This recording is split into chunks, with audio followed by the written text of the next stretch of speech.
The crystalline walls of the Citadel Hall shimmered with an eerie luminescence, reflecting the agitated faces of the Krill Council.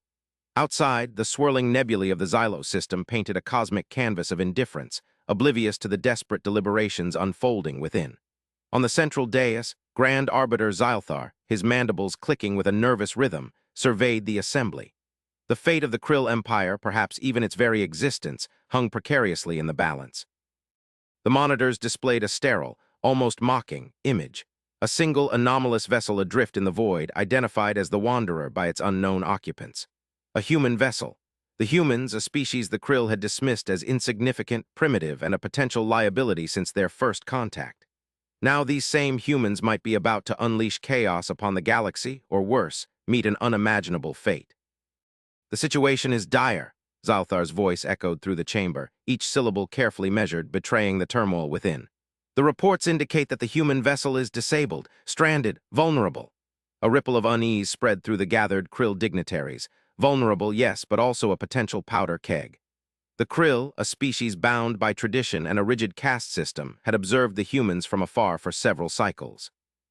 Their erratic behavior, their unpredictable technology, and their seemingly illogical decision-making processes had baffled the Krill. Fear, however, had slowly begun to replace bewilderment. Ambassador Xyler, a veteran of countless diplomatic skirmishes, stepped forward. His chitinous shell, usually burnished with an impeccable sheen, was marred by a faint, almost imperceptible tremor. "Grand Arbiter, with all due respect, I must reiterate my council's previous recommendations. Containment is paramount. The humans' potential for uncontrolled technological advancement poses an unacceptable risk. We should not interfere." Containment meant abandoning them, leaving them to die a slow death in the cold embrace of space. The silence that followed was heavy, filled with the unspoken weight of the decision before them. Abandonment was a Krill tradition, reserved only for those deemed unworthy. "Their technology is rudimentary," stated High Technocrat Ver, his voice a dry rasp. "They are a species barely capable of harnessing warp drive. Their weapon systems," he paused, the projected images of their primitive armaments momentarily flickering, "are frankly laughable." A wave of murmurs rippled through the chamber, a mixture of agreement and cautious skepticism. Ver's assessments, though technically accurate, failed to account for the unpredictable nature of the humans, their capacity for innovation, their uncanny ability to defy expectations. The Krill had learned this lesson the hard way. Xylthar steepled his mandibles, his gaze sweeping over the assembled council. He saw the doubt, the fear, and the clinging desperation for a simple, easily defined solution. "And yet," he said, his voice dropping to a near whisper, "they have survived, against all odds. They have reached out, sent a signal, a plea for help, a sign that maybe they are not completely hostile." The council members exchanged uneasy glances. The Krill Empire had built its foundations on logic, precision, and order. The unpredictable nature of humanity was something they found unsettling. "Perhaps," said Elder Krill, a voice of measured wisdom within the council, "we are overlooking a critical factor. What if their limitations are a carefully constructed facade? What if they are deliberately obscuring their true capabilities?" Whispers erupted once more. The implications were chilling. Were these humans playing the Krill, feigning incompetence to lure them into a false sense of security? The idea that they had already been outmaneuvered, deceived by these enigmatic creatures, was a bitter pill to swallow. "We cannot afford to assume," Xylthar finally declared, his voice regaining some of its authority. "We must proceed with caution. We will dispatch a reconnaissance vessel, cloaked, to observe the Wanderer from a safe distance. We will gather data, analyze their behavior, and assess the true nature of the threat or potential." The council members nodded slowly, the weight of the decision settling upon their shoulders. The fate of the Empire would hinge on their next few decisions. Meanwhile, on the bridge of a sleek silver warship, somewhere in the heart of the Krill Empire, a human ship quietly prepared for war. Or perhaps that was only how it seemed. The ship, designated Odyssey, was a marvel of engineering, a fusion of form and function. Its sleek lines hinted at a power that the Krill, with their obsession with brute force, could barely comprehend. Inside, the atmosphere was one of quiet efficiency, a symphony of focused activity. The bridge, a command center bathed in a soft, ethereal glow, was a study in controlled chaos. Monitors displayed complex schematics, sensor readings, and tactical analyses. At the center of it all stood Captain Eva Rostova, her face an impassive mask of determination. Her gaze swept over the crew, a silent acknowledgement of their unwavering dedication. The human crew were as varied as the universe, drawn from different nations, cultures, and worlds, unified by a shared understanding of their mission. "Report," Ristova's voice was calm, almost devoid of emotion, yet it resonated with an undeniable authority. "Sensors confirm Krill reconnaissance vessel approaching, Captain," Lieutenant Commander Jian, a lanky man with a perpetually thoughtful expression, stated. "It's cloaked, but their emission signature is distinct. They believe they are hidden." Ristova nodded, her gaze fixed on the holographic display showing the Krill vessel, a barely perceptible flicker of light in the vast emptiness of space. "Maintain passive surveillance," Ristova instructed. "Let them believe they have the advantage. We know their tactics." The Krill, the humans had learned, relied on a combination of overwhelming force and meticulous planning. They were predictable in their own way, easy to read. "Understood, Captain," Jian replied. "Engineering reports the stealth systems are nominal." All the systems were nominal, prepared, ready. The Odyssey was the culmination of decades of research, a testament to human ingenuity. "Status on Wanderer?" Ristova asked. "Drifting, Captain. No signs of activity. Life support is failing. Estimated time until catastrophic system failure, less than 6 standard hours," the communications officer, a young woman with a cascade of fiery red hair, replied with clinical precision. "Prepare a rescue package," Ristova said, her voice betraying the slightest hint of emotion. "Prioritize medical supplies, life support components, and communication arrays." A ripple of activity spread through the bridge.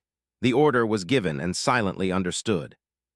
"Captain," Jian said, "are you sure about this? The Krill, they might see this as an act of aggression." Ristova turned, her gaze meeting Jian's. "They might, but it is our duty to render assistance. If we fail, how can we hope to lead the galaxy to a better future?"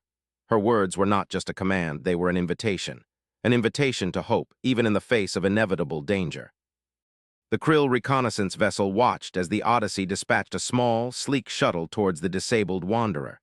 The Krill officers, huddled in their dimly lit command center, exchanged bewildered glances. This was not the expected response. They had anticipated hostility, or at the very least, a show of aggression.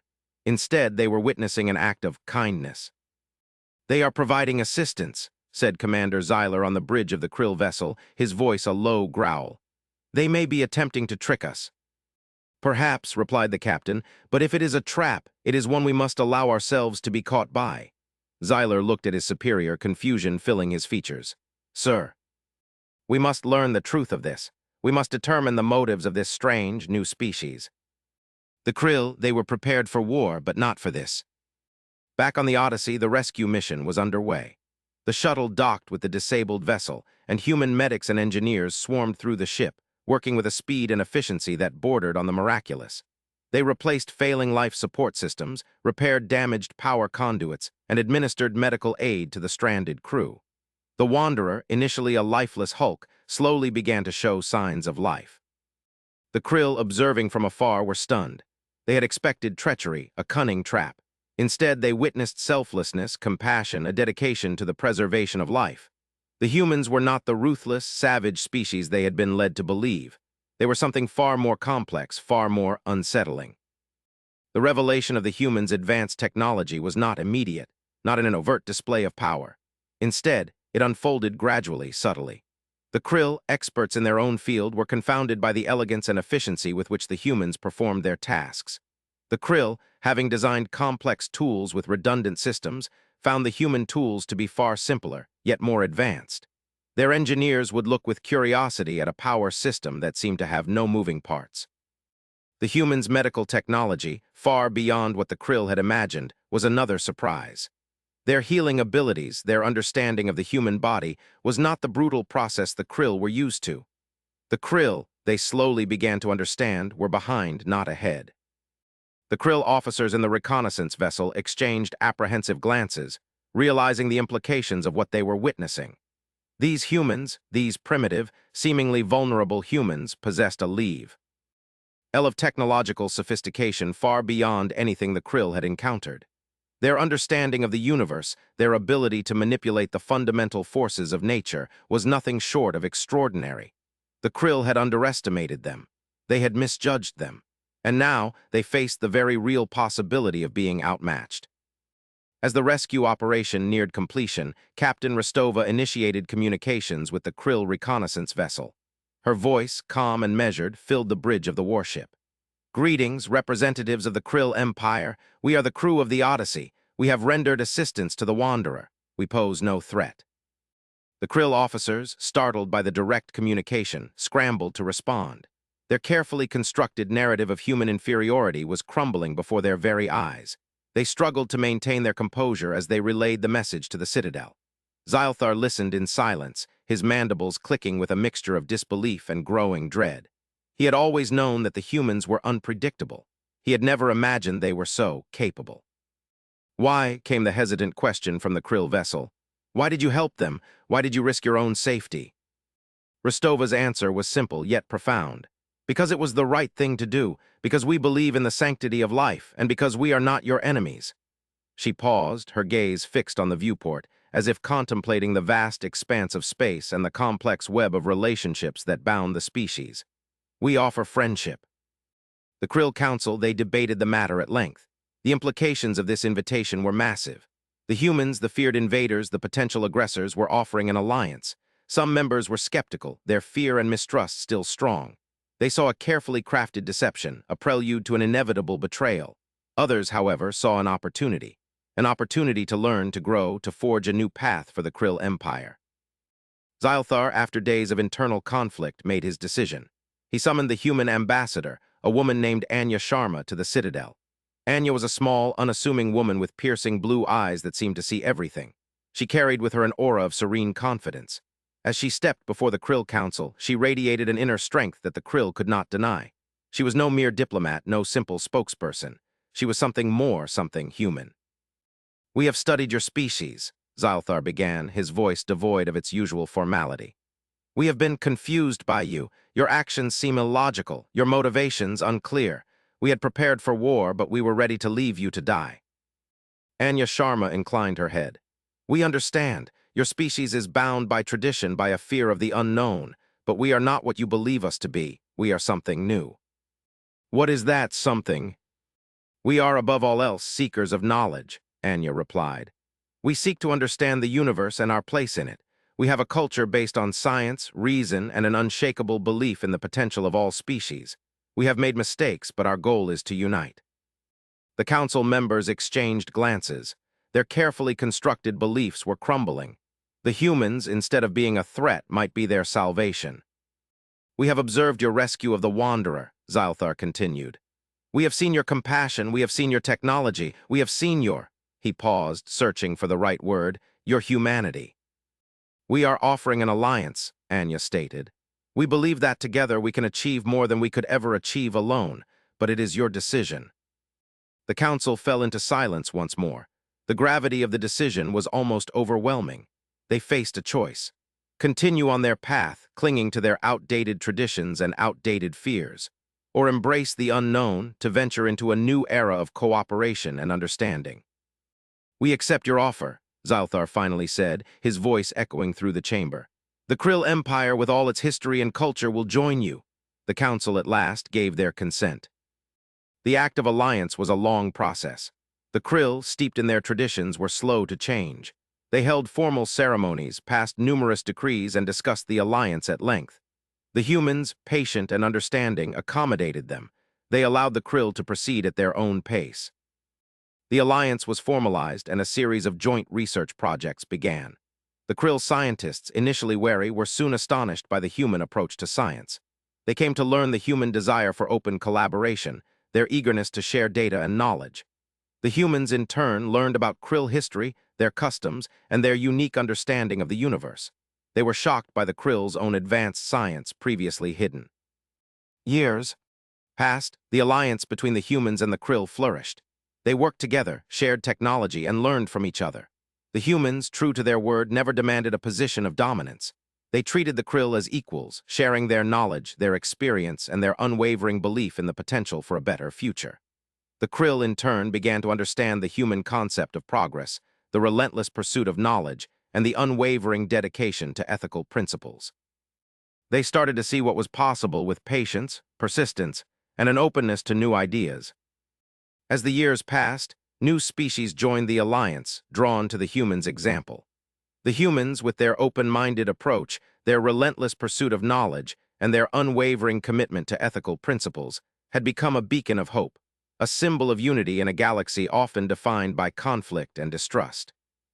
As the two species grew closer, a new project was announced. A joint project. Humanity had found an anomaly, a disturbance in space, a tear in reality, a place where the laws of physics didn't apply. They called it the Nexus. The location of the Nexus was kept secret, only known to a select few members of the Alliance. Their mission was simple: go through, explore, learn. The exploration of the Nexus was a testament to the combined strength and courage of the Alliance. The Krill, with their advanced sensor technology, were able to map the unpredictable distortions within the Nexus. The humans, with their ingenuity and their adaptive technologies, were able to build a vessel capable of withstanding the chaotic environment. The crew consisted of the best of both species, the brightest minds, the bravest warriors. As the vessel entered the Nexus, the universe seemed to twist and contort around them. Colors shifted, the laws of physics bent, and the very fabric of reality became unstable. They encountered strange creatures, bizarre phenomena, and unimaginable forces. They survived. They persisted. They pushed on. As the vessel progressed further into the heart of the Nexus, the crew encountered something unexpected. An ancient, derelict structure, unlike anything they had ever seen. The structure was immense, a cosmic labyrinth of impossible geometry. It was a relic of a civilization that predated any known species in the galaxy. A vast, abandoned megastructure. And at the center of the structure, they found something even more astonishing. An ancient communication array. A dormant signal was found within the core of the megastructure. As the crew worked to activate the signal, they knew they were walking on a precipice. They were about to make contact with something that had been waiting for eons. The Krill and the humans, they had found more than they had bargained for. As they began to uncover the message did not come. They heard a voice. The voice was neither human nor Krill, but something else entirely. It was a voice from the void, a cosmic echo, a signal from beyond the stars. It spoke of a threat, a cosmic entity that consumed entire galaxies. The message warned of a coming darkness, a force that would inevitably come to devour the Alliance's universe. It was a plea for help. The final words of the message, echoing through the minds of the crew, were clear and terrifying. They are coming. The Alliance, in that moment, realized the true scale of the challenges facing them. They had stumbled upon a cosmic horror, a threat that dwarfed any conflict they had previously known. Their alliance, their shared knowledge, their combined strength would be tested in ways they could not even imagine. As the vessel returned from the Nexus, the Alliance knew their journey had just begun. Their newfound unity, their shared knowledge, and their unwavering belief in the human spirit would be needed more than ever before. The humans, the Krill, and all the species of the Alliance, they looked out into the vast expanse of space. They prepared themselves for war, not for the petty conflicts of empires, but for a war that would determine the fate of all life.